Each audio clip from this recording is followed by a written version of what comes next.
बिस्मिल्लाहिर्रहमानिर्रहीम। अस्सलामुअलैकुम। आप देख रहे हैं 1 बाय 1 न्यूज़ एसटी। रिपोर्ट कर रहे हैं मोहम्मद शमून नज़ीर विहाड़ी से। मज़दूरों के आलमी दिन के मौके पर मज़दूरों से इजहार यकजहती के लिए रैली निकाली गई।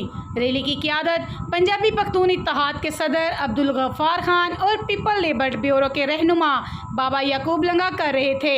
रैली में मज़दूरों ने अपने मुतालबात के हक़ में नारेबाजी भी की। मज़ीद जानते हैं मोहम्मद शमून नज़ीर से। जी शमून, हमें अपडेट कीजिएगा।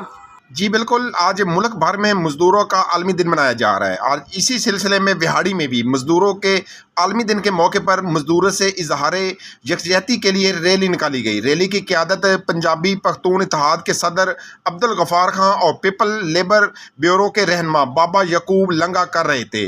रैली में मज़दूरों ने अपने मुतालबात के हक़ में नारेबाजी की।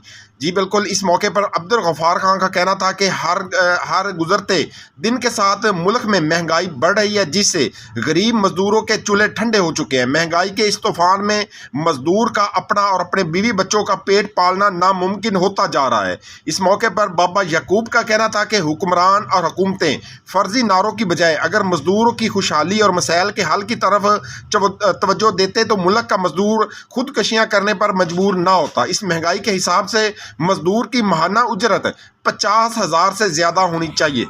जी बहुत शुक्रिया शमून, हमें अपडेट करने के लिए। मज़ीद ऐसी खबरों से बाखबर रहने के लिए देखते रहिएगा चैनल 1 बाय 1 न्यूज़ HD।